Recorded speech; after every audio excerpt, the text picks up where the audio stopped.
নমস্কার, আপনারা দেখছেন এনকেটিভি বাংলা। এই সময় অনুষ্ঠান নিয়ে আপনাদের সঙ্গে আমি সৈকত। আর এই মুহূর্তে আপনাদেরকে জানিয়ে রাখতে চাইবো যে যখন আমি এই অনুষ্ঠান শুরু করছি তখন ফের জম্মু কাশ্মীরে লাগাতার ড্রোন হানা শুরু করেছে পাকিস্তান, সেই খবর আপনাদেরকে দেব। কিন্তু তার আগে আপনাদেরকে দুটো ছবি আজকে দেখাই। পাকিস্তানের এই নির্লজ্জ অসভ্যতা আগামী 1 ঘন্টা ধরে আপনাদেরকে দেখাবো, প্রতিটা প্রমাণ সহকারে দেখাবো। তার আগে দেখুন এই ছবিটা। গতকাল আপনাদের দেখিয়েছিলাম যে হাফিজ আব্দুল রউফ লস্করি তৈবার কমান্ডার, যিনি কিনা ওই যে ভারতের যে প্রত্যাঘাত তাতে মারা যায় যে জঙ্গিরা, সেই জঙ্গিদের শেষকৃত্যে উপস্থিত রয়েছে পাকিস্তানি সেনা এবং লস্করি কমান্ডান্ট। আর অন্যদিকে আপনাদেরকে দেখুন দেখাচ্ছি আজকেও ধানধার সেক্টর দিয়ে ভেতরে ঢুকে পড়ার চেষ্টা করে কিছু জঙ্গি। এবং একই সঙ্গে আপনাদের দেখাবো জৈশ ই মোহাম্মদের অপারেশনাল হেড কিন্তু 3 দিন আগে খতম করে দেওয়া হয় জৈশ প্রধান মাসুদ আজহারের ভাই এই রউফ আজহার। এই যে পাকিস্তানের যে জঙ্গি লিঙ্ক সেটা আজকেও ধরা পড়েছে। সেই ছবিটা আপনাদেরকে দেখাবো যে পাকিস্তানি সেনা ভারতীয় সীমান্ত দিয়ে কার্যত অনুপ্রবেশের চেষ্টা করাচ্ছিল, বিএসএফ সেই চেষ্টা রুখে দেয়।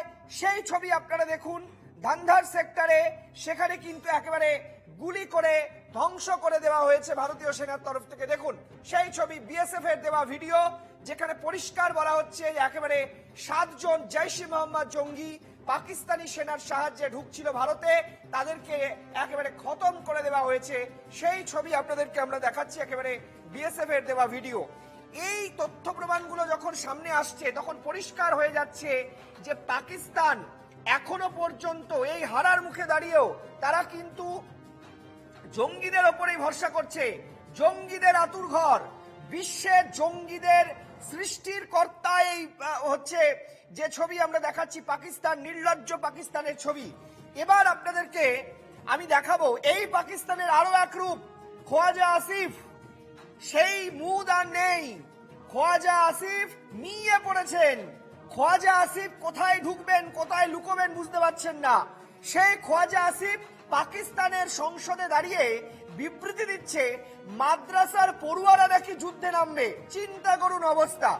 সেনা নয়, ওদের ভরসা হচ্ছে মাদ্রাসার পড়ুয়া। আর সেটা কোথায় বলছে? পাকিস্তানের সংসদে দাঁড়িয়ে বলছে পড়ুয়ারা নাকি সেকেন্ড লাইন অফ ডিফেন্স। পড়ুয়া না জঙ্গি। ওই মাদ্রাসাগুলিতে আমরা এর আগেও আপনাদেরকে বলেছি যে ওখানে জঙ্গিদের আতুরঘর, জঙ্গি তৈরি হয়। ওদের হাতে বই তুলে দেওয়া হয় না, দেওয়া হয় মেশিন গান, অত্যাধুনিক আগ্নেয়াস্ত্র শেখানো হয় ওদের। এই তো হচ্ছে পাকিস্তান। দেখুন অবস্থা। সেই বক্তব্য এবার আপনাদেরকে শোনাবো। পাক প্রতিরক্ষা মন্ত্রী খোয়াজা আসিফ সংসদে দাঁড়িয়ে নির্লজ্জের মতো কথা বলছে, দেখুন।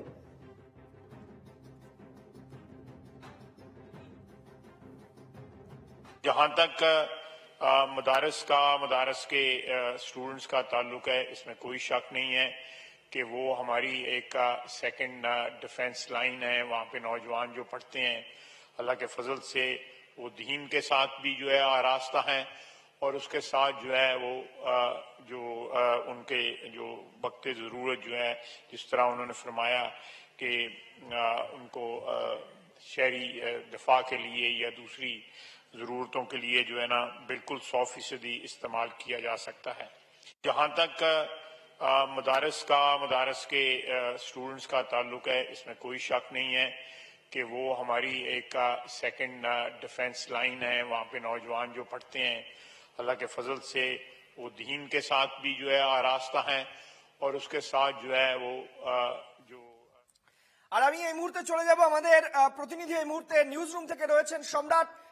জানতে চাইবো যে বাহওয়ালপুরে যে 9টি জঙ্গি ঘাঁটি ধ্বংস করে দেওয়া হয়, তার মধ্যে ছিল ওই মাসুদ আজহারের যে মাদ্রাসা, যে মূল হেডকোয়ার্টার, মাদ্রাসা বলে সে চালাতো, ওই হেডকোয়ার্টার কার্যত ধ্বংস করে দেওয়া হয় এবং তার পরিবার শেষ হয়ে যায় এবং সেখানে সব জঙ্গিদের আতুরঘর একবারে গুড়িয়ে দেওয়া হয়।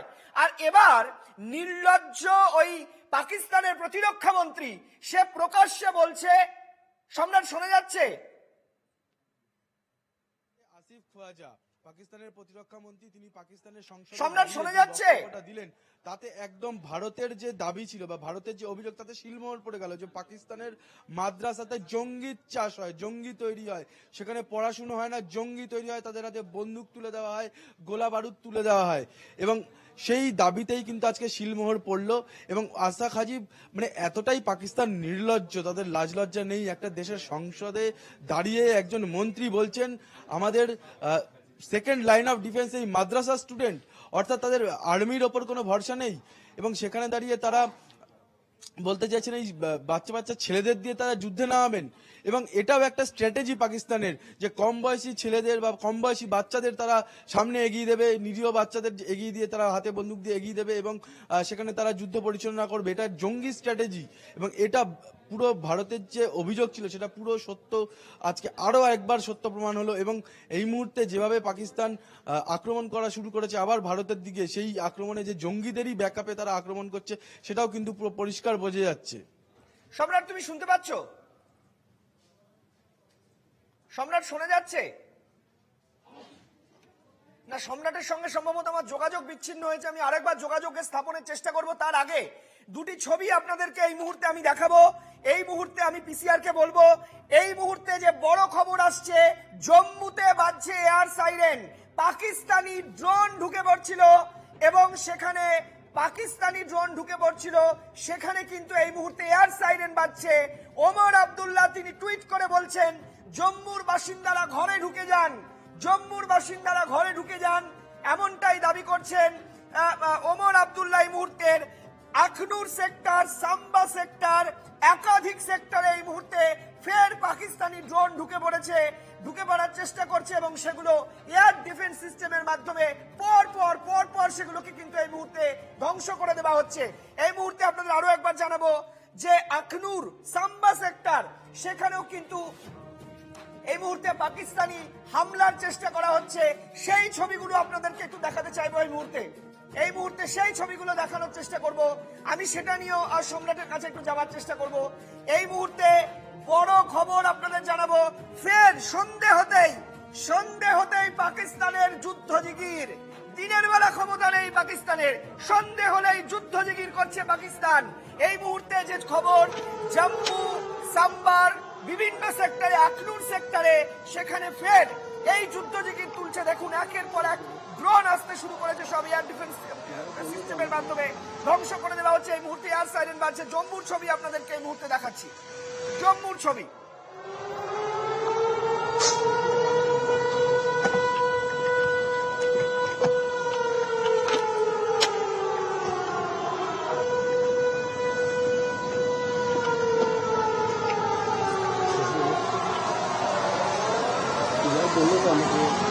আখনুর সেক্টর, সাম্বা সেক্টরেও একই ছবি আপনাদের দেখাবো।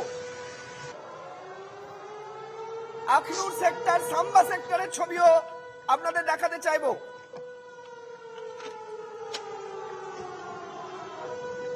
আখনুর সেক্টর এবং সাম্বা সেক্টরেও একইভাবে এয়ার সাইরেন বাজছে।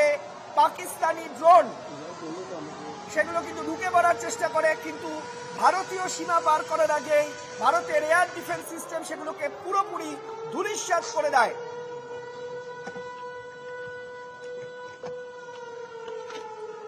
আখনুর, সাম্বা, বিভিন্ন সেক্টরে এই মুহূর্তে একেবারে মুহুর্মুহু এয়ার সাইরেন বাজছে। আপনাদের জানিয়ে রাখবো এই মুহূর্তের সবচেয়ে বড় খবর, সন্ধে হতেই পাকিস্তানের যুদ্ধ জিগির। পর বিভিন্ন সেক্টরে, এই যে দেখুন আখনুর সেক্টরের ছবি আপনাদেরকে দেখাচ্ছি, সাম্বা সেক্টরেও একই পরিস্থিতি এবং পুরো ব্ল্যাক আউট করে দেওয়া হয়েছে এলাকা। প্রশাসন এই মুহূর্তে গোটা এলাকা। ওমর আব্দুল্লাহ এই মুহূর্তে কি লিখেছেন আপনাদেরকে দেখাবো। ওমর আব্দুল্লাহ কি লিখেছেন আমি দেখাবো।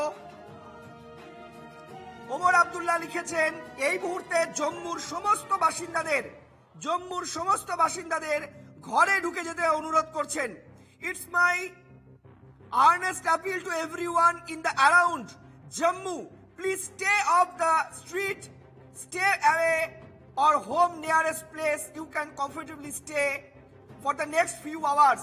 আগামী কিছুক্ষণের জন্য সবাইকে ঘরে চলে যেতে অনুরোধ করছেন, কাউকে রাস্তায় থাকতে বারণ করছেন। কি পরিস্থিতি চিন্তা করুন। পাকিস্তান, নির্লজ্জ পাকিস্তান, হাড়ে হাবাতে পাকিস্তান, খাওয়া নেই, ঘুম নেই, সন্দেহ হতে ভারতের বিরুদ্ধে যুদ্ধ জিকির, লজ্জা নেই, রোজ হারছে, তাও বিন্দু মাত্র লজ্জা নেই পাকিস্তানের। দেখুন অবস্থা। আমি আবারও চলে যাব সম্রাটের কাছে যেতে চাইবো। সম্রাট, শুনতে পাচ্ছ?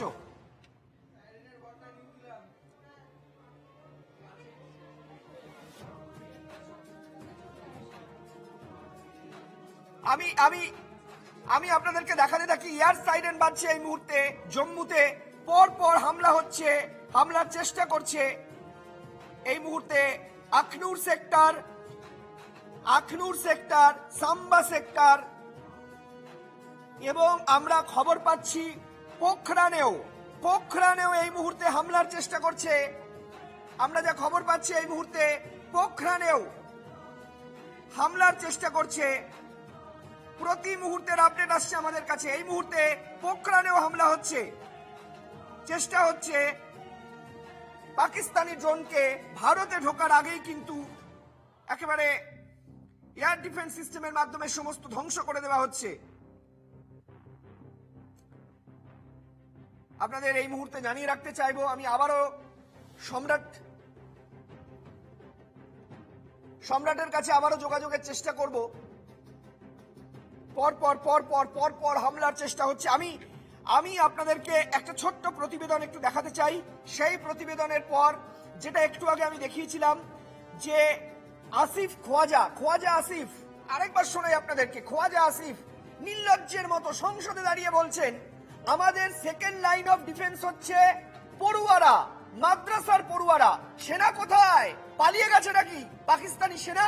এত বড় বড় কথা, নিউক্লিয়ার যুদ্ধ করব, এই করব, সেই করব, কোথায়? দেখুন আপনাদেরকে এই মুহূর্তে দেখাই যে সংসদে দাঁড়িয়ে নির্লজ্জের মতো পাকিস্তানের প্রতিরক্ষা মন্ত্রী খোয়াজা আসিফ বলছেন তাদের সেকেন্ড লাইন অফ ডিফেন্স নাকি মাদ্রাসার পড়ুয়ারা। খতম, সব শেষ। শোনাই।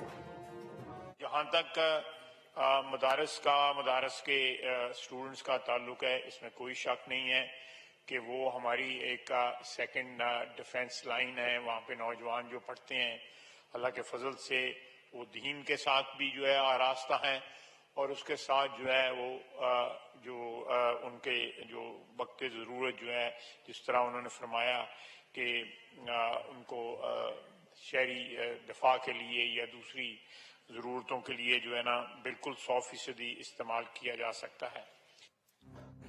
আমরা এই ছবিগুলো যেমন আপনাদেরকে দেখাবো, আমি আমার প্রতিনিধি সম্রাটকেও ধন্যবাদ জানাচ্ছি যে প্রতি মুহূর্তের আপডেট আমাদেরকে দেবেন। কিন্তু তার আগে আমি এই মুহূর্তে দেখাবো যে গতকাল ঠিক এভাবে সন্ধ্যের পর থেকে যেভাবে ভারতের মোট 4 জেলার 36টি পয়েন্টকে লক্ষ্য করে, এবং তার মধ্যে অবাক হবেন যে যাদের ড্রোন ভারতবর্ষে ঢুকতে পারছে না, তারা ভারতের সেনা ছাউনি লক্ষ্য করে তারা ড্রোন ছুটছে। চিন্তা করুন অবস্থা। এবং প্রত্যেকটি ড্রোনকে একেবারে নিউট্রিলাইজ করা হয়েছে, এবং ড্রোনের সংখ্যা জানেন, শুনলে অবাক হয়ে যাবেন। 400 থেকে প্রায় 300 থেকে 400টি ড্রোন তারা ছুঁড়েছে, এবং সবকটি ড্রোনকে তারা নিউট্রিলাইজ করেছে ভারত। শুধু তাই নয়, একেবারে স্পষ্টভাবে ভারত জানিয়ে দিয়েছে এই ড্রোনগুলি সমস্ত তুর্কি অর্থাৎ তুরস্কের তৈরি করা ড্রোন। এতদিনে বুঝতে পারছি তুরস্কের জাহাজ কেন পাকিস্তানে এসেছিল। দেখুন।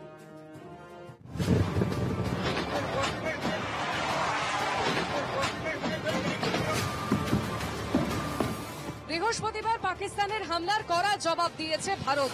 পশ্চিম সীমান্তে ড্রোন ও ক্ষেপণাস্ত্র ব্যবহার, পাকিস্তান হামলার চেষ্টা করে বৃহস্পতিবার মধ্যরাতে। পশ্চিম সীমান্তে হামলার চেষ্টা করে পাকিস্তান। যুদ্ধবিরতি লঙ্ঘন করে নিয়ন্ত্রণ রেখায় নির্বিচারে গুলি চালায় পাক সেনা। তবে ভারতীয় সেনা কড়া জবাব দিয়ে ড্রোন হামলা প্রতিহত করে। পাকিস্তানের হামলা পাল্টা প্রত্যাঘাতে তছনছ পাকিস্তান। পাকিস্তান সেনা 8 মে রাতে 200 মিনিটের কিছু বেশি সময় আক্রমণ করে। স্বল্প ক্ষমতা সম্পন্ন 300 থেকে 400 ড্রোনের মাধ্যমে হামলা চালায়। পাকিস্তানের লক্ষ্য ছিল ভারতের 36 শহর। জম্মু কাশ্মীর, পাঞ্জাব, রাজস্থান ও গুজরাটের শহরগুলি লক্ষ্যবস্তু। বৃহস্পতিবার রাত 8টা থেকে 11:30টার মধ্যে পাকিস্তানের ড্রোন হামলা। যাত্রীবাহী বিমানকে ঢাল করে ড্রোন হামলা। রাশিয়ার তৈরি S-400 এবং দেশীয় প্রযুক্তিতে তৈরি আকাশের মাধ্যমে মোকাবিলা। ভারতীয় সেনা পাকিস্তানের হামলা প্রতিরোধ করে এবং সেগুলিকে ধূলিসাৎ করে। পাল্টা ভারতীয় সেনাবাহিনী পাকিস্তানের রাজধানী ইসলামাবাদে হামলা চালায়। লাহোর এবং শিয়ালকোটেও ড্রোন হামলা চালায় ভারতীয় সেনা। पाकिस्तानी सेना ने नियंत्रण रेखा पर भारी कैलिबर वाले हथियारों से गोलीबारी भी की। अंतर्राष्ट्रीय सीमा और नियंत्रण रेखा पर लेह से लेकर सरक्रीक तक 36 स्थानों पर 300 से 400 लगभग ड्रोनों का इस्तेमाल घुसपैठ का प्रयास करने के लिए किया गया। भारतीय सशस्त्र बलों ने काइनेटिक्स व नॉन काइनेटिक साधनों का उपयोग करके इनमें से कई ड्रोन्स को मार गिराया। ভারতের প্রত্যাঘাতে দিশেহারা পাকিস্তান। ভারতকে ঠেকাতে নিরীহ বিমান যাত্রীদের ঢাল করেছে পাকিস্তান। ভারত একাধিক বিমানবন্দর বন্ধ করলেও তা করেনি পাকিস্তান। যাত্রীবাহী বিমান ঢাল করে ভারতকে বদনাম করার ছক করেছে পাকিস্তান। पाकिस्तान ने अपना नागरिक हवाई क्षेत्र बंद नहीं किया। पाकिस्तान अपने नागरिक विमानों को ढाल के रूप में इस्तेमाल कर रहा है, जबकि उसे अच्छी तरह से पता है कि भारत पर उसके हमले से हवाई रक्षा की तीव्र प्रतिक्रिया होगी। ये भारत और पाकिस्तान के बीच अंतर्राष्ट्रीय सीमा के पास उड़ान भरने वाले अंतर्राष्ट्रीय उड़ानों सहित नागरिक विमानों के लिए सुरक्षित नहीं है। ভারতীয় সেনার মুখোমুখি হতে ভয় পায় পাক সেনারা। বিনা প্ররোচনায় নিরীহ মানুষের উপর হামলা করেছে Pakistan. These provocative and escalatory actions that were taken by Pakistan last night were targeted at Indian cities and civilian infrastructure, in addition to some military targets. The Indian armed forces responded proportionately. পরপর করা জবাব পেয়েও ভারতের বিরুদ্ধে মিথ্যা প্রচার করে চলেছে পাকিস্তান। অমৃতসরে ধর্মীয় স্থানে ভারত হামলা করেছে বলেই মিথ্যা প্রচার করেই চলেছে পাকিস্তান। শুক্রবার বিদেশ সচিব বিক্রম মিশ্র জানালেন, পাকিস্তানি পাঞ্জাবে ধর্মীয় স্থানে হামলা করে মিথ্যে খবর ছড়াচ্ছে। Pakistani claims that they did not target or attack any religious places. You would recall that yesterday I shared with you an incident related to the attack on a Gurdwara in Punch.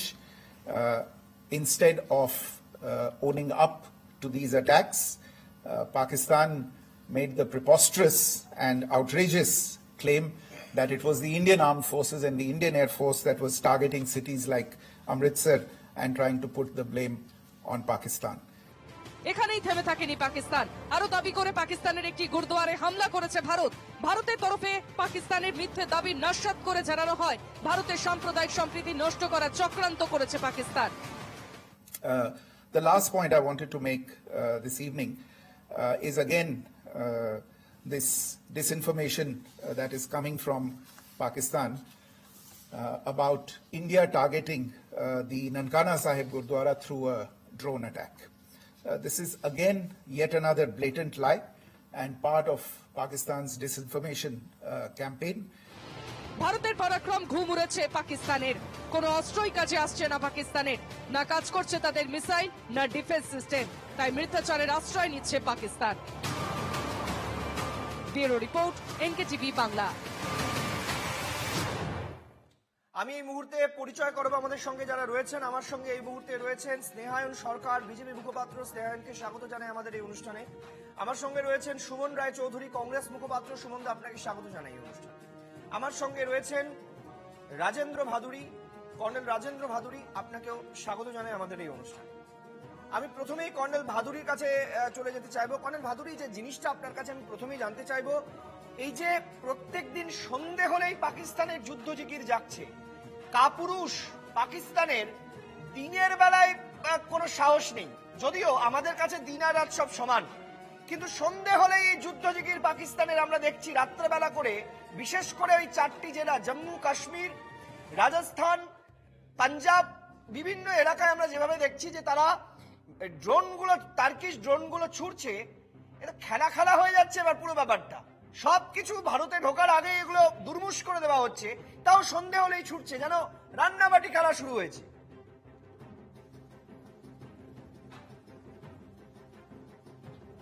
দেখুন, ব্যাপারটা হচ্ছে যে দিনের বেলা রাত্রির বেলা কোন সময় কি হবে, যুদ্ধে কোন সময় অ্যাটাক করবে, ওইসব কোনো কেউ বীর আর কাপুরুষের ব্যাপার নেই।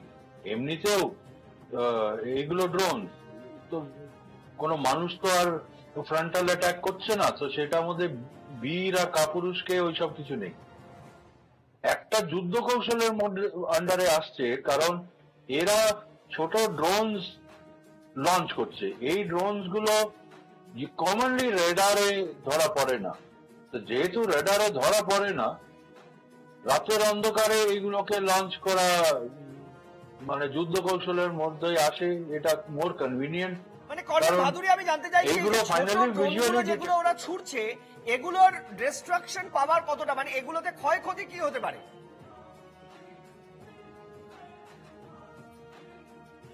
দেখুন, কি এক্সাক্ট টাইপ সবকটা ড্রোন তো আমি জানি না, কিন্তু আমি ওই গভর্নমেন্ট অফ ইন্ডিয়ার যে প্রেস ব্রিফিং হলো কিছুক্ষণ আগে, প্লাস সোশ্যাল মিডিয়াতে যা ফটোগ্রাফ দেখছি, ওটাতে তো আমরা যে হেয়ার অফ ড্রোনস পাকিস্তানের দিকে ছুড়েছিলাম, ওইগুলো ক্যাপাবিলিটি না, এইগুলো অন্য ছোট টাইপের ড্রোন। তো আমার হিসেবে এদের মধ্যে এক তো এইগুলো যা ছবি দেখলাম আর যা ওই সোফিয়া ম্যাডাম যা ব্রিফিং এ বললেন যে মডেলটা, ওইগুলো আর্মড বা কামিকাজে ড্রোনস নয়, ওইগুলো অন্য রোল। এখন ওইগুলো ওরা ছুটছে। আমার অ্যাসেসমেন্ট হচ্ছে যে আমাদের এয়ার ডিফেন্স ক্যাপাবিলিটিটা কি, ওইগুলোকে নোট করবার জন্য, যে যেই ওরা ড্রোনস লঞ্চ করবে, আমরা আমাদের air defence guns missiles open up করব, তাহলে ওরা পিন পয়েন্ট করতে পারবে আমাদের এয়ার ডিফেন্স গানস কোথায়, আমাদের ক্যাপাবিলিটি কি, আমাদের কভারেজ কত, ওইগুলো এখন হচ্ছে। তাছাড়া আমার মনে হয় না বিশেষ কিছু সিরিয়াস ড্যামেজ করার মতন কোনো কিছু আপাতত আমি দেখতে পাইনি ওদের তরফ থেকে। আচ্ছা কর্নেল ভাদুরী, আমি একটা জিনিস আপনার কাছে জানতে চাইছি, এখন যে সিচুয়েশনটা চলছে, সন্ধে হলেই আমরা দেখছি যে এই ধরনের একটা সারাদিন মোটামুটি একটা কম বেশি পরিস্থিতি, কিন্তু সন্ধে হলেই যে ধরনের খবরগুলো আসছে তাতে দেখা যাচ্ছে পাকিস্তান সন্ধে হলেই একটা আক্রমণের চেষ্টা করছে বা একটা ড্রোন ছুটছে, মিসাইল ছুটছে, ইত্যাদি ইত্যাদি। এটা কি আপনি যুদ্ধ পরিস্থিতির মধ্যে ধরেন? এটা কি যুদ্ধ পরিস্থিতি বলা যায়? কারণ যুদ্ধ হয় দুটি শক্তিশালী কান্ট্রির মধ্যে, শক্তি একটা শক্তি অপর শক্তি। পাকিস্তানের নিউক্লিয়ার পাওয়ার যদি আমরা ছেড়ে দিই, তাহলে বাকি যে তাদের সাজ সরঞ্জাম, সে তো পাকিস্তানি চীনা খেলনা।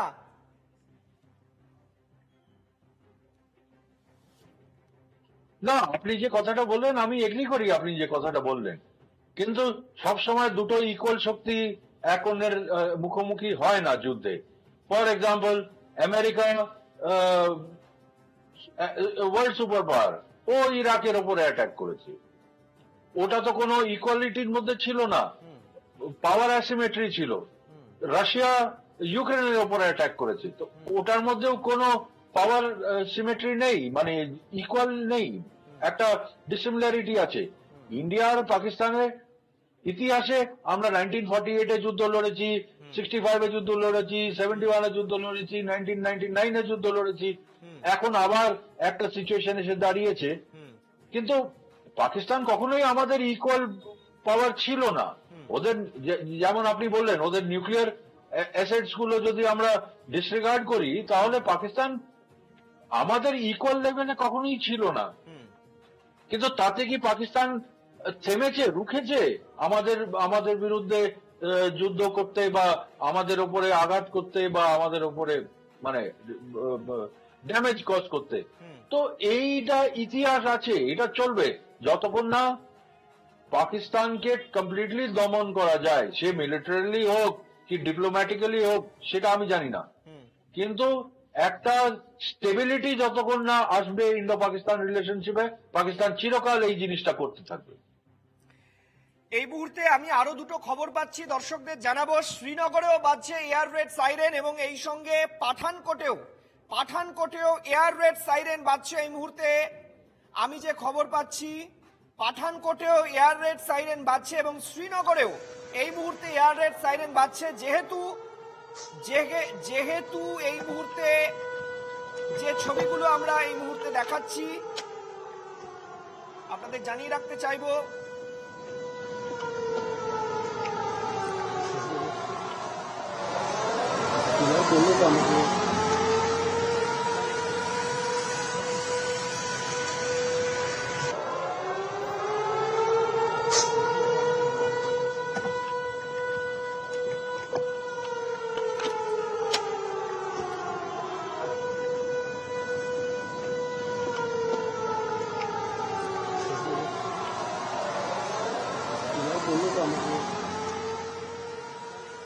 আমি এই মুহূর্তে চলে যেতে চাইবো বিজেপির কাছে। আমি স্নেহায়ন জানতে চাইবো, এই মুহূর্তে ভারতীয় প্রতিরক্ষা ব্যবস্থা পরিষ্কার দেখিয়ে দিচ্ছে যে ভারতের আকাশ ভারতেরই, এখানে কারোর কর্তৃত্ব চোখরাঙানি চলবে না।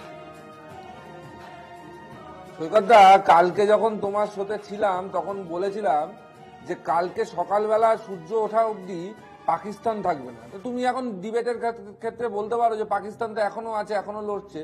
পাকিস্তান লড়ছে, কিন্তু পাকিস্তানের মানচিত্র কিন্তু কালকে রাত্রিবেলা বদল হয়ে গেছে এবং বিশ্বের মানচিত্রে কিন্তু একটি নতুন দেশের গঠন হয়ে গেছে। আজকে যখন পাকিস্তান লড়ছে, সেই 71 মনে আছে? 71-এ যখন আমরা বাংলাদেশকে স্বাধীন করার জন্য গেছিলাম, পাকিস্তান হঠাৎ করে ওয়েস্টার্ন ফ্রন্ট খুলে দিয়েছিল। আজকে রাতে পাকিস্তানি যতই ড্রোন পাঠাক যাই পাঠাক, সে কালকে রাতেও করেছিল। বিষয়টা হচ্ছে পাকিস্তানকে কিন্তু আজকে দুটো ফ্রন্টে লড়তে হবে। মানে পাকিস্তান কিন্তু এখন একটা দেশ শুধুমাত্র ভারতবর্ষের সাথে লড়ছে না, পাকিস্তানকে কিন্তু আজকে ডেটে দাঁড়িয়ে দুটো দেশের সাথে লড়তে হচ্ছে। এখন বিষয়টা হচ্ছে, দেখো পাকিস্তান তো মানে কালকে ওই আলোচনাটা হচ্ছিল, পাকিস্তানকে তো একটা ডেমোক্রেটি তো নাই, একটা নেশন বা একটা স্টেট তো বলা যায় না, একটা চিন্তাধারা, একটা মৌলবাদী চিন্তাধারা। এই হার সহ্য করতে পারছে না। মানে যত এগাবে, যত এই যুদ্ধের মধ্যে জড়াবে, ততই তার ক্ষতি হবে। তার সামরিক ক্ষতি হচ্ছে, তার অর্থনৈতিক ক্ষতি হচ্ছে, তার সেন্সেক্স বন্ধ হয়ে গেছে, তার শেয়ার মার্কেট ক্লোজ হয়ে গেছে। তারপরেও যদি সে এখন আরো এগাতে চায়, আরো ক্ষতি হবে। তাকে অলরেডি তাদের সেনাপ্রধানকে জিজ্ঞাসা করা হয়েছে, সে বলতেছে না, ভারত আমাদের উপর আক্রমণ করেছে, আমরা জবাব দেব। তো জবাব দেওয়ার জন্য যদি আবার আসে, তাহলে আবার জবাব পাবে, আজকে রাতেও পাবে, কালকে রাতেও যদি করতে চায় কালকে রাতেও পাবে। অলরেডি তারা তাদের গ্রাউন্ড হারাচ্ছে, তাদের মানচিত্র পাল্টাচ্ছে। তারা এটা বুঝতে পারছে না যে তারা হারছে। তারা 71-ও বোঝেনি, তারা 65-তেও বোঝেনি, তারা 98-তেও বোঝেনি, 47-এও বোঝেনি, তারা 2025-এও বুঝবে না। তারা যখন যুদ্ধটা শেষ হবে তখন দেখতে পাবে তারা তাদের দেশ আজকে কোন জায়গায় এসে দাঁড়িয়ে আছে। আমি সুমনদা আপনার কাছে জানতে চাইছি, সুমনদা এই মুহূর্তে যা পরিস্থিতি দেখছি, মেন টার্গেট হচ্ছে পাকিস্তান সীমান্তবর্তী ভারতের যে শহর বা রাজ্যগুলো রয়েছে, সেই জায়গাগুলো মূলত পাঞ্জাব, রাজস্থান, জম্মু কাশ্মীর। একের পর এক সিভিলিয়ানদের বাড়ি ভেঙে দেওয়া হচ্ছে, গুড়িয়ে দেওয়া হচ্ছে। পাকিস্তান কার্যত অন যুদ্ধ মুড, পারছে না, তাও তারা লাগাতার চেষ্টা করে যাচ্ছে। ভারত এখনো কিন্তু সমঝোতার বার্তা দিয়ে শুধু প্রত্যাঘাতের পথে আছে।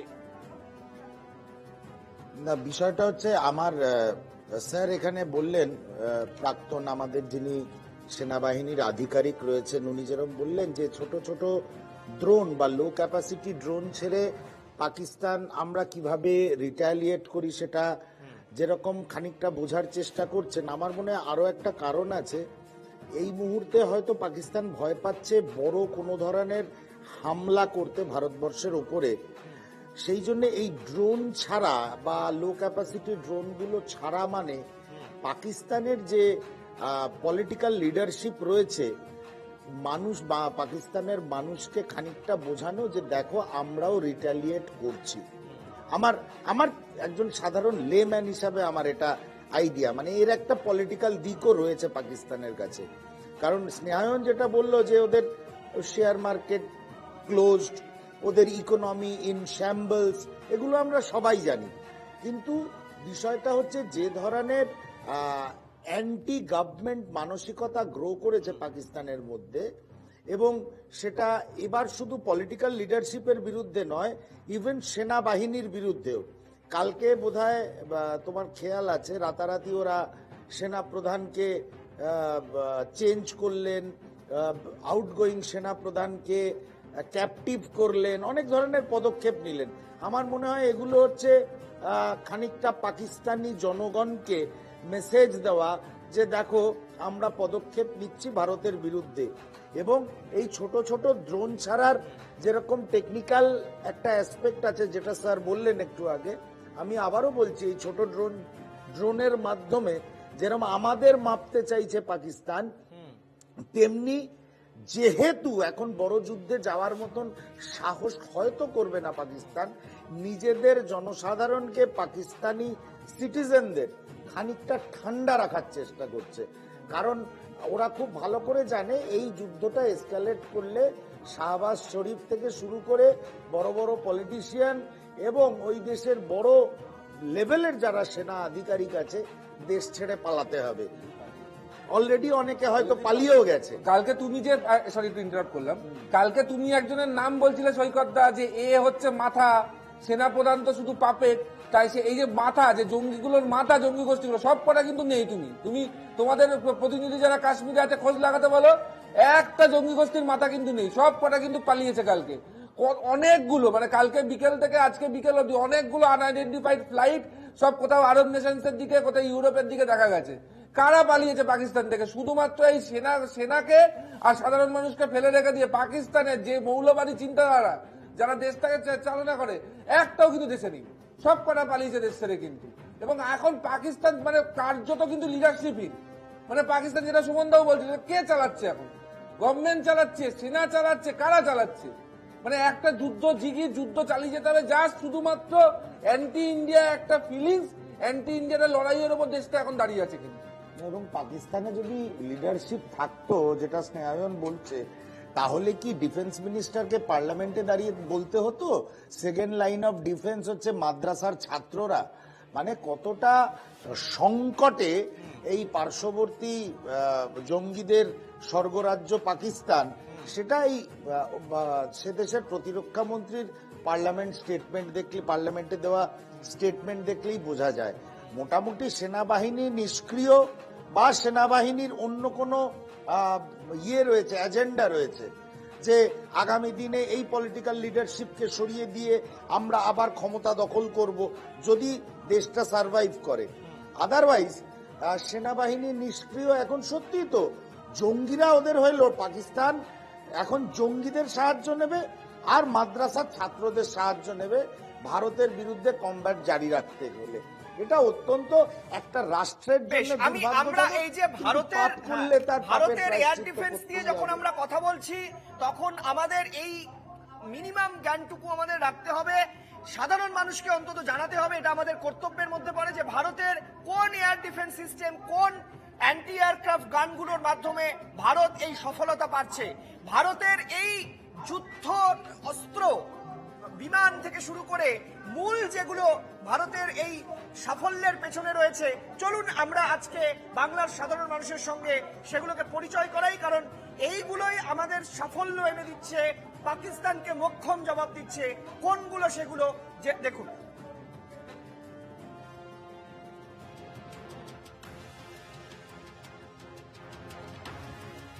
পহেলগাঁও হানার জবাবে পাকিস্তানের মাটিতে অপারেশন সিঁদুর। বুধবার রাতে গুড়িয়ে যায় পাক অধিকৃত কাশ্মীর ও পাকিস্তানের মাটিতে থাকা একের পর এক জঙ্গি ঘাঁটি। ভারতের প্রত্যাঘাতে দিশেহারা পাকিস্তান তারপর থেকেই বিনা প্ররোচনায় ভারতে হামলার চেষ্টা চালিয়ে যাচ্ছে। সাফল্যের সঙ্গে ভারত যেমন পাকিস্তানের হামলা প্রতিহত করেছে, একইভাবে পাল্টা প্রত্যাঘাতে গুড়িয়ে দিয়েছে পাকিস্তানের একাধিক শহরের এয়ার ডিফেন্স সিস্টেম। অমৃতসরের আকাশে ড্রোন ধ্বংসের ছবি। কিন্তু কোন অস্ত্রে পাকিস্তানে প্রবেশ না করেও পাকিস্তানের মাটিতে অব্যর্থ লক্ষ্যভেদ করল ভারত? কিভাবেই বা পাকিস্তানের প্রত্যেকটি আক্রমণ প্রতিহত করা হলো?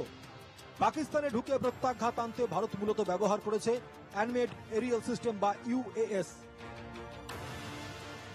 মূলত এটি একটি ড্রোন সিস্টেম বা মানবহীন সামরিক বিমানের স্কোয়াড্রন। একে রিমোট কন্ট্রোলের মাধ্যমে নিয়ন্ত্রণ করা হয়।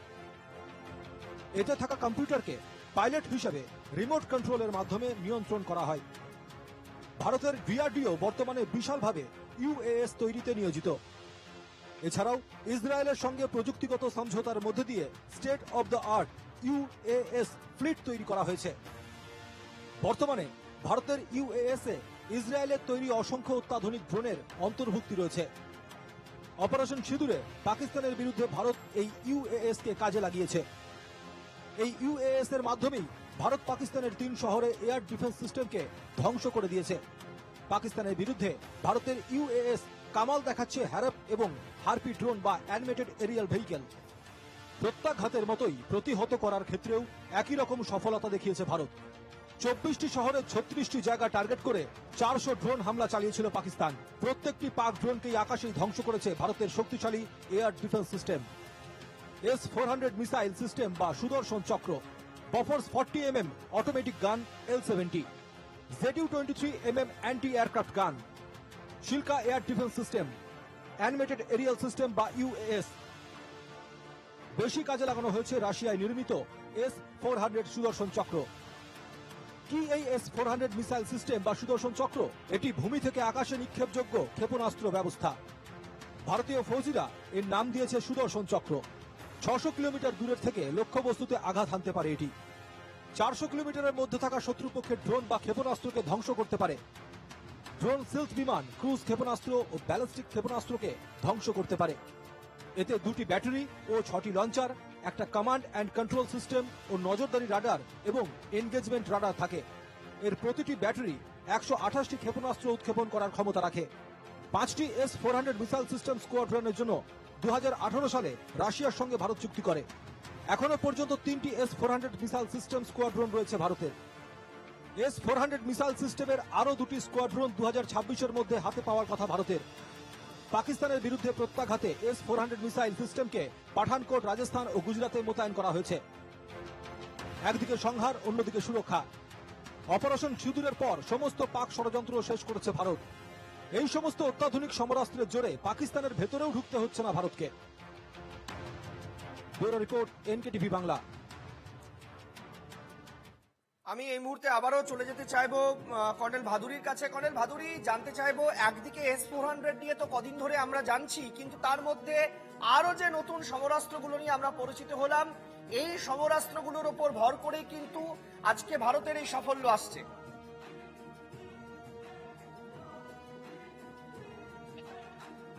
দেখুন, এয়ার ডিফেন্স এর একটা সিকোয়েন্স আছে, একটা ম্যাট্রিক্স আছে। Close air defence, medium air defence, high air defence. এটার মধ্যে short range air defence system, medium range air defence, long range air defence system. তো এইটা স্টার্ট হয় 0 to 40 কিলোমিটার রেঞ্জ থেকে নিয়ে আপ টু 400 কিলোমিটার রেঞ্জ অব্দি। তো সব লেয়ার গুলোকেই কভার করে different types of weapon systems use হয়। এখন এই সিনারিওতে একটা পার্টিকুলার এয়ার ডিফেন্স সিস্টেম যেটা খুব কার্যকর হচ্ছে, আর সেটা মানে আমাদের গর্ব করার ব্যাপার, সেটা হচ্ছে Akash missile system. Akash missile সিস্টেমটা DRDO indigenously completely developed and build আর ম্যানুফ্যাকচার্ড, আমাদের ইন্ডিয়ান ইন্ডাস্ট্রিকে দিয়ে ম্যানুফ্যাকচার্ড। ওইটা এত বছর ধরে testing phase, artificial flying target etcetera use হতো। এখন ওই সিস্টেমটা রিয়েল ওয়ার্ল্ড ব্যাটল কন্ডিশনসে ওই সিস্টেমটা এখন পারফর্ম করছে, আর পারফর্ম করছে এক্সিডিংলি ওয়েল। এটা আমাদের জন্য খুব গর্বের ব্যাপার, কারণ এখন আর টেস্টিং হচ্ছে না, এখন এটার ব্যাটল ব্লাডিং হচ্ছে। এখন আকাশ সিস্টেমটা এরপরে ব্যাটল ভেটারান হয়ে যাবে। মানে আমাদের কমপ্লিট এয়ার ডিফেন্স যে রেজিমেন্ট আর এয়ারফোর্স এর এয়ার ডিফেন্স সিস্টেম, আমরা সবাই স্যাটিসফাইড হয়ে যাব যে হ্যাঁ, এইটা একটা আউটস্ট্যান্ডিং একটা সিস্টেম দেশে আমরা ডেভেলপ করেছি। তো এই সিচুয়েশন এখন চলছে আপাতত। বেশ, আমাদের সঙ্গে আলোচনায় যোগ দিয়েছেন কূটনৈতিক বিশেষজ্ঞ শুভাশিস বন্দ্যোপাধ্যায়। শুভাশিস বন্দ্যোপাধ্যায়কে স্বাগত জানাই আমাদের এই অনুষ্ঠানে। শুভাশিস, শোনা যাচ্ছে? হ্যাঁ, আমি শুভাশিস এটা জানতে চাইবো যে এই মুহূর্তে যে পরিস্থিতি চলছে, যে এসকেলেশন চলছে, তাতে দেখা যাচ্ছে যে ভারত এখনো প্রত্যাঘাতের পথে আছে, আঘাত করেনি। ভারতের ঘোষিত একেবারে প্রতিরক্ষা পলিসি হচ্ছে এটা যে ভারত কাউকে প্রথমে আঘাত করে না। কিন্তু আমরা গত কয়েকদিন ধরে দেখছি যেভাবে পাকিস্তান শুধু এই ড্রোন ছুটছে তা নয়, মেন হচ্ছে শেলিং। পাকিস্তানের বিভিন্ন বারামুলা সহ আজকেও এমইএ প্রেস ব্রিফ করে জানিয়েছে 6টি জায়গায় তারা ভারী শেলিং করছে। ইতিমধ্যেই 17 জন প্রাণ হারিয়েছে, বহু লোক ঘর ছাড়া, কোথায় যাবেন জানে না। এই পরিস্থিতিতে তার তো একটা কোথাও সলিউশন থাকবে।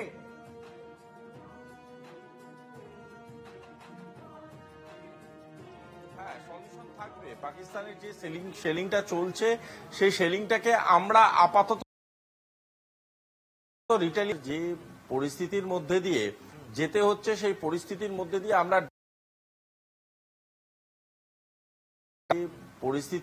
দিয়ে যেতে হচ্ছে, সেই পরিস্থিতির মধ্যে দিয়ে আমরা ডাইরেক্ট ওয়ার্ল্ড লাইক কোনো সিচুয়েশন ক্রিয়েট করতে পারবো না, করা উচিত না। At this point of time আমাদের রিটেলিয়েশনের উপরে যদি আমরা জোর দিই, তাহলে যে ঘটনাটা হবে, আমরা আন্তর্জাতিক সাপোর্টটা, এই যে আজকে দেখছো এতগুলো দেশ আমাদের আন্তর্জাতিকভাবে সাপোর্ট দিচ্ছে এবং বুঝতে পারছে যে কজ ফর দ্য অ্যাটাক, সেই জায়গাটা কিন্তু আমরা লুজ করবো। পয়েন্ট 1। পয়েন্ট 2 হচ্ছে যে পাকিস্তান যেই জায়গাগুলো বিভিন্ন সময় বোঝাবার চেষ্টা করছে বারংবার যে আমরা ওদের সিভিল লাইফকে অ্যাটাক করছি বা আমরা ওদের সামরিক অ্যাটাক করছি, এইটা ওরা যেটা বারবারই এই ন্যারেটিভটা তৈরি করার চেষ্টা করছে, এই ন্যারেটিভটা ওদের ভেঙে চূর্ণ হয়ে যাবে। আমি মানছি ওদের এই সিভিল অ্যাটাক গুলো হচ্ছে, এটা আমাদের ক্ষতি করছে, আমাদের সাধারণ নাগরিকদের ক্ষতি করছে, কিন্তু আমরা স্বাভাবিকভাবে কোনো ওয়ার লাইক সিচুয়েশন আমরা নিজেরা ক্রিয়েট করতে পারবো না। Crossing the border at this moment should not be the plan. কিন্তু শুভাশিস আমরা দেখতে পাচ্ছি যে পরিষ্কারভাবে খোয়াজা আসিফ সংসদে বিবৃতি দিয়ে জানাচ্ছে যে এবার যারা হচ্ছে ওই মাদ্রাসায় পড়ে তাদেরকে এবার সেকেন্ড লাইন অফ ডিফেন্স হিসেবে নামানো হবে। ওরা কারা আমরা তো জানি সবাই, ওখানে কি হয়, ওখানে জঙ্গি তৈরি হয়, অর্থাৎ জঙ্গিদের উপরে ভরসা রাখছে পাকিস্তান।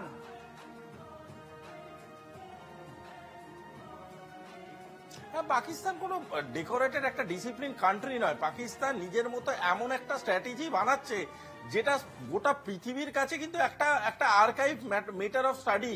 কারণ পাকিস্তান কিভাবে নিজেকে নষ্ট করলো স্টেপ বাই স্টেপ যত্ন সহকারে, সেটা না দেখলে বিশ্বাস করা যায় না। আজকের ডেটে দাঁড়িয়ে তুমি ভাবতে পারছো পাকিস্তান কাদের উপরে রিলাই করছে? একটা অফিসিয়াল আর্মি আছে, একটা অফিসিয়াল ডিফেন্স নেটওয়ার্ক থাকা সত্ত্বেও তারা বলছে আমরা টেরারিস্ট বা সেই অর্থে যারা নন কনভেনশনাল ওয়ার পার্টনার্স তাদেরকে নিয়ে আমরা ভারতবর্ষের মতো একটা দেশকে আক্রমণ করার প্ল্যান করছি। Just think of their immaturity. একটা ইম্যাচিউরিটি ভাবো, আরেকটা জিনিস ভাবো তারা কত সংকীর্ণ মানসিকতার। আমি একটা আজকে প্রেস ব্রিফে জানতে পারলাম যে ওরা ওদের নিজস্ব সিভিল এয়ারক্রাফটকে ডিফেন্স শিল্ড হিসেবে ইউজ করছে। তার মানে ওদের দেশের মানুষের প্রাণের ভ্যালুটা ওদের কাছে কি বুঝতে পারছো? যে দেশ নিজেদের নাগরিকদের প্রাণের ভ্যালু দিতে চায় না, সেই দেশের থেকে কোন রকম মানে proper discipline plan of action পাওয়াটাই তো আমাদের কাছে অদ্ভুত একটা ব্যাপার। আমাদের এটাই এক্সপেক্ট করছি কি করে যে যারা নিজের দেশের মানুষের প্রাণটাকে স্টেকে তুলে দিচ্ছে for their military benefit, for their vote bank theory, তাদেরকে আমরা কোনভাবে ভাবছি যে তারা আমাদের সাথে ডিসিপ্লিন ওয়ার লড়বে? বেশ, আমি আপনাদেরকে দেখাবো যে এই পাকিস্তান এখন এমন পর্যায়ে পৌঁছেছে যে পাকিস্তানকে কার্যত সোশ্যাল মিডিয়ায় পোস্ট করে বলতে হচ্ছে ভাই সাহায্য দাও, আমার টাকা নেই, আমার হাত শূন্য অবস্থা, আমি ভিখিরি, আমাকে টাকা দাও, এই কথা বলতে হচ্ছে এখন পাকিস্তানকে। পরে পরিস্থিতি বুঝে আবার তার বিবৃতি পাল্টে তারা বলছেন না না, ইসলামাবাদ বলছে আমার ওটা হ্যাক হয়ে গেছিল আমাদের ওই অ্যাকাউন্ট। চিন্তা করুন অবস্থা, দেখুন। প্রত্যাঘাতে দেউলিয়া পাকিস্তান, চরম আর্থিক সংকটে শরীফ সরকার, আন্তর্জাতিক মহলে ধার চেয়ে হাত পাতল পাকিস্তান, এক্স পোস্টে লোন চেয়ে আবেদন পাক সরকারের, শেয়ার বাজারেও ধস পাকিস্তানের, এক্স অ্যাকাউন্ট হ্যাক হয়েছে, খবর প্রকাশ হতেই সাফাই দেয় পাক সরকার। পাকিস্তানের সেনাবাহিনীর মনোবল ভেঙে পড়েছে। পাকিস্তানের সংসদে এমনই মন্তব্য সেখানকার সাংসদ শাহিদ আহমদের। প্রধানমন্ত্রী শাহবাজ শরীফকে তীব্র আক্রমণ করে তিনি বলেন ভীতু প্রধানমন্ত্রীর, ভারতের প্রধানমন্ত্রী নরেন্দ্র মোদীর নাম উচ্চারণে সাহস নেই তার। इस वक्त बॉर्डर पे खड़ा वो फौजी जो हमसे तवक्को रखता है कि हमारा लीडर, जो कौमी लीडर होता है या जो वजीर आजम होता है, वो आईना होता है, वो फेस होता है, उसकी तवक्को है। लेकिन जब आपका वजीर आजम, जब आपका लीडर बुज़दिल हो, वो मोदी का नाम ना ले सके, उसको आप क्या पैगाम दे रहे बॉर्डर पे लड़ने वाले जवान को?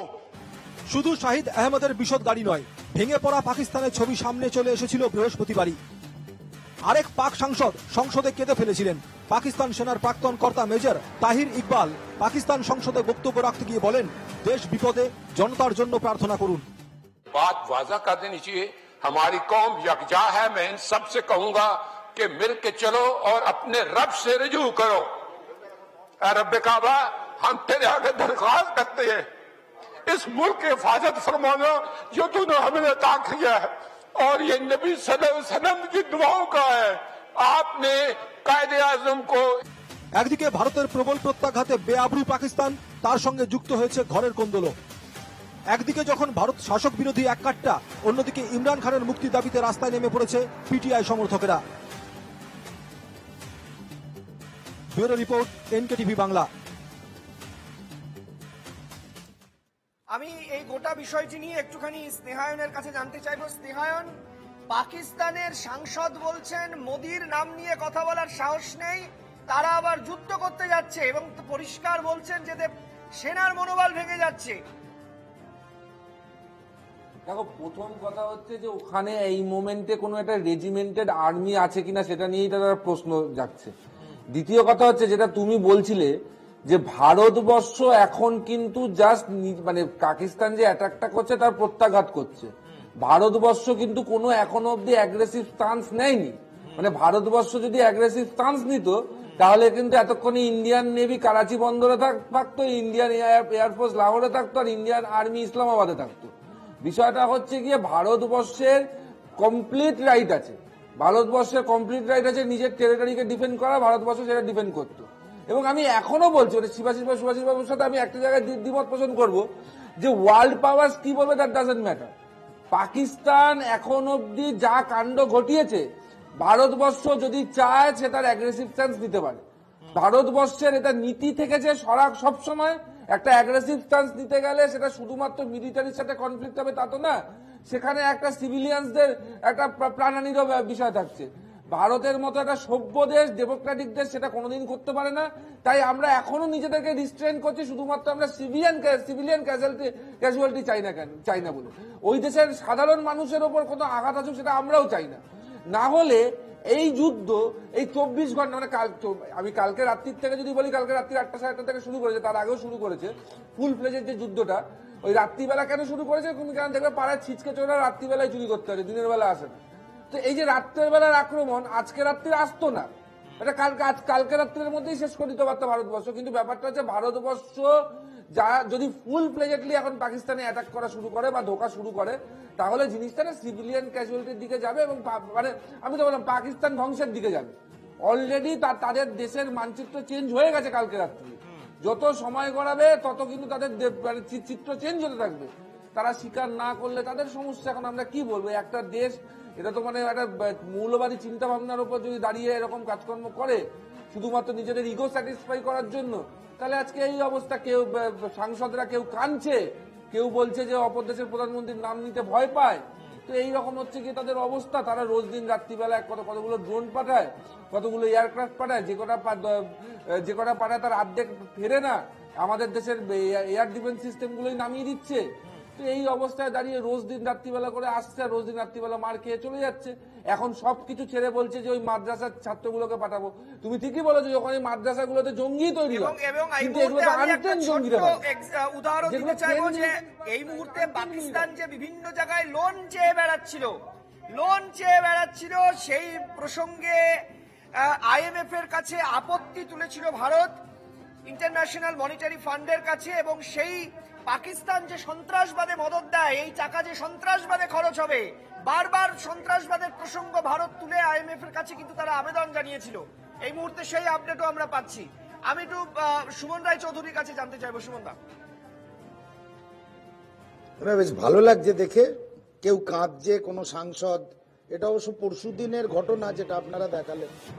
পরশুদিন আমিও আমার সমাজ মাধ্যমের হ্যান্ডেল থেকে এটা পোস্ট করেছি। আবার কোন সাংসদ দাঁড়িয়ে সংসদ ভবনে বলছে, হাউসের মধ্যে বলছে যে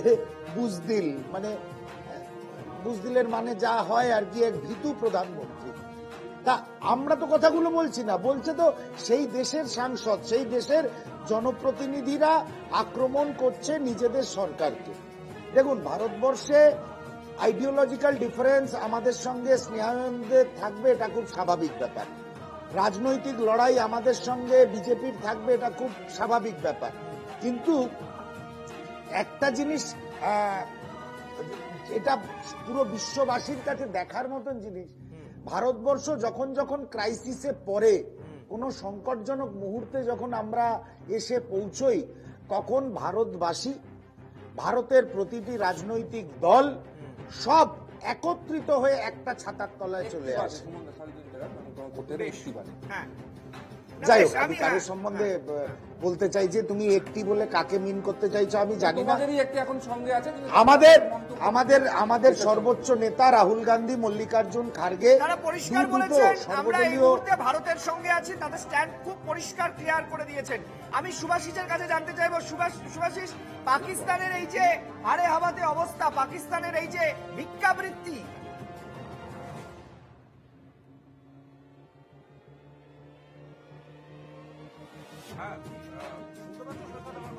হ্যালো, হ্যাঁ শোনা যাচ্ছে সুভাষিস? হ্যাঁ, প্রথম কথা হচ্ছে এই যে টুইটটা হয়েছে, এই টুইটে কিছু ইংরেজি ভাষার ব্যবহার হচ্ছে যেটা একটু বুঝে নেওয়া খুব দরকার।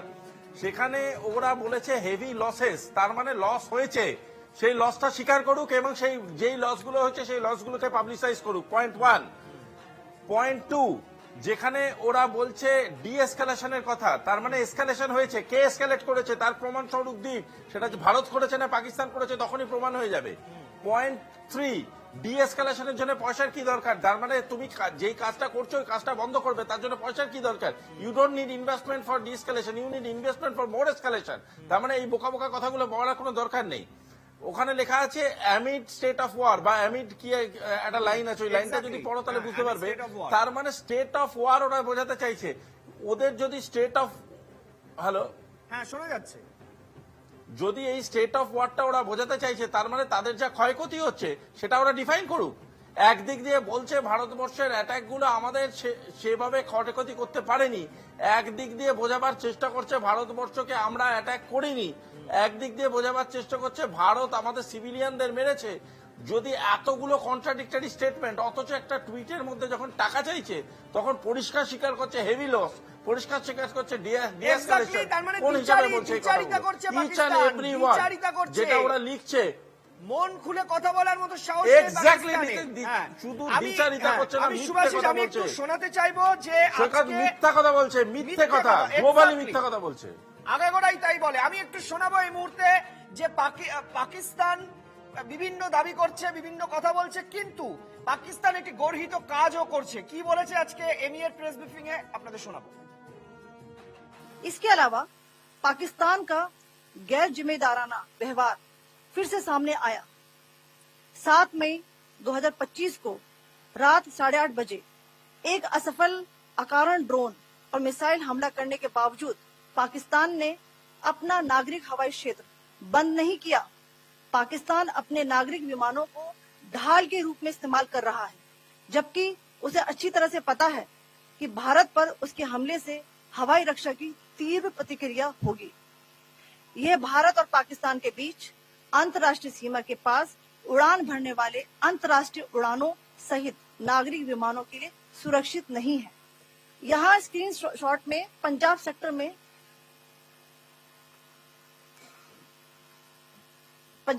में हाई एयर डिफेंस अलर्ट स्थिति के दौरान एप्लीकेशन फ्लाइट रडार 24 का डेटा दिखाया गया है।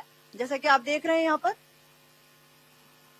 भारतीय पक्ष का हवाई क्षेत्र घोषित बंद के कारण नागरिक हवाई यातायात से पूरी तरह से रहित है। আমি কর্নেল ভাদুরীর কাছে জানতে চাইবো, কর্নেল ভাদুরী, এটা পাকিস্তান কেন করছে? Victim card,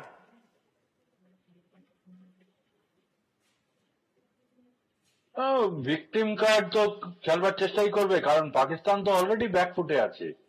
full fledged war করে তো আমাদের সঙ্গে পেরে পারবে না, ওরা জানে।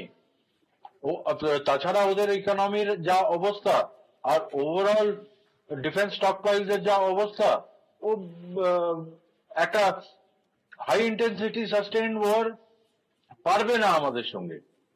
তো দুনিয়ার সামনে তো ভিকটিম সাজতেই হবে, ওরা চিরকালই সাজে।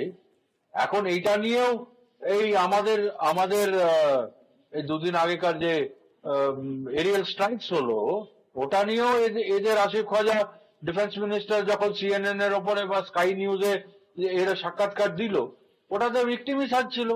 একই থিং, আমাদের দেশে কোনো টেররিস্ট খেমা নেই, কোনো টেররিস্ট ক্যাম্প নেই, আমাদের দেশে কেউ টেররিস্ট থাকে না। ইন্ডিয়া আমাদের সিভিলিয়ানদের ওপরে মেরেছে, আমাদের মসজিদের ওপরে মেরেছে, ভিকটিম কার্ড। বেশ, অর্থাৎ আপনি বলছেন পাকিস্তান এখন ন্যাচারাল। ভিকটিম কার্ড খেলতে যুদ্ধ চাইছে এবং কর- এটাই ওদের পুরনো স্ট্র্যাটেজি, এবং এই স্ট্র্যাটেজিতেও যে পাকিস্তান কোনোভাবেই সফল হবে না সেটা ভারতীয় সেনা আজকে তাদের জবাবে পরিষ্কার বলে দিয়েছে যে এই ধরনের ভিকটিম কার্ড খেললেও ভারত ভিকটিম হতে পাকিস্তানকে দেবে না। অর্থাৎ ভারত কোনোভাবেই চাইছে না পাকিস্তান শহীদ হয়ে যাক, পাকিস্তানকে দাঁড়িয়ে দাঁড়িয়ে দেখতে হবে তাদের এই দৈন্য দশা। আমরা আজকে অনুষ্ঠান এখানে শেষ করছি। 4 জন অতিথিকে আমাদের অনুষ্ঠানে সময় দেওয়ার জন্য ধন্যবাদ জানাচ্ছি। নমস্কার।